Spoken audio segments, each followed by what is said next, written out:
Hello, welcome to our weekly market update report for Bend, Oregon for the week of June 12th, 2023.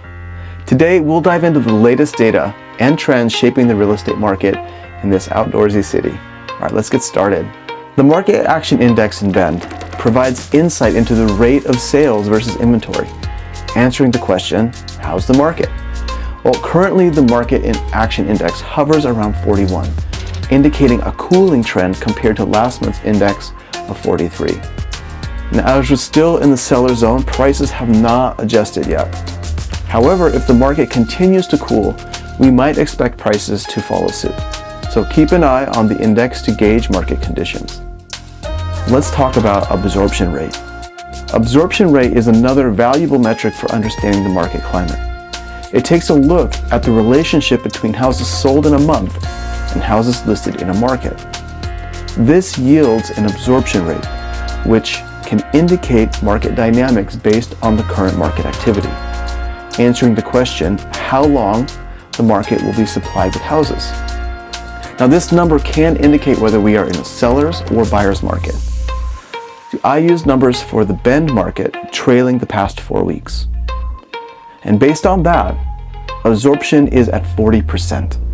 Based on 196 houses sold this past month and 494 homes on the market, there is roughly 3 months of inventory. So according to this metric, it indicates a pretty strong seller's market. Now, downward pressure on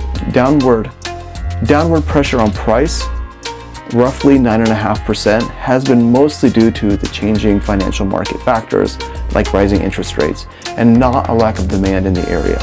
The market is still very active in Bend. So if you want a copy of the infographic, please find a link in the description. Let's talk about new listings and price changes. So Bend's real estate market saw 79 new listings this week, with prices ranging from $263 per square foot to $1,000 per square foot. Now, additionally, there were 71 price changes.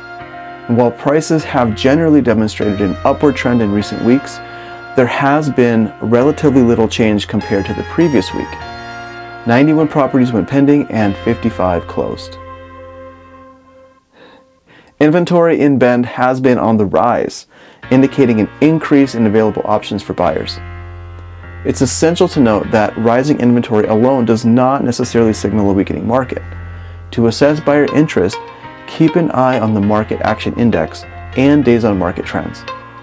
And moreover, the price per square foot has remained relatively flat, suggesting that new homes coming on the market are pricier and larger than sitting inventory. Bend's market shows high levels of demand across all segments. However, it's worth noting that changes in the quartiles, see the chart, can signal a slowdown or shift in the overall market. So watch out for any shifts in the high-end segment, as that often weakens before the rest of the market, indicating a potential slowdown.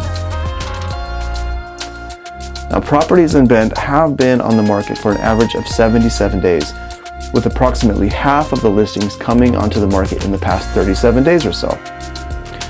So to monitor market changes, keep a close watch on the 90-day days on market trend, as it can provide valuable signals of a changing market condition. And just note that it really does seem that listings tend to fall into 2 buckets. Houses tend to come on the market and sell quickly because they're priced right, or they get relegated to stale inventory. So if you are thinking about selling in this market, you really want to have clear in your mind what your goal is. If you're hoping to get out of the market quickly, you really want to price for that up front. You don't really want to start high and kind of chase the market down, because you'll end up in that stale inventory where it can be a little bit dicey to get out. All right, so that wraps up this week's market update for Bend, Oregon. Now, while the market appears to have begun cooling, we're still in the seller zone, and prices have yet to adjust down. However, if the market continues to cool, we might see prices follow suit in the coming weeks. So stay informed by monitoring the Market Action Index, inventory levels, and key market segments. All right, thank you for joining me, and we'll see you next time. Hey, if you like this content, please let me know. Subscribe, like, and share this video. And if you want to know when that new content drops, ping that little notification bell. I gladly make available copies of the data that I use, infographics, and reference sources. So check the links in the description if you want any of that, especially that full Altos report for this current week. And if you want to subscribe to my newsletter, I think there might be a link in the description for that too. So go ahead and look for that. All right, see you next time.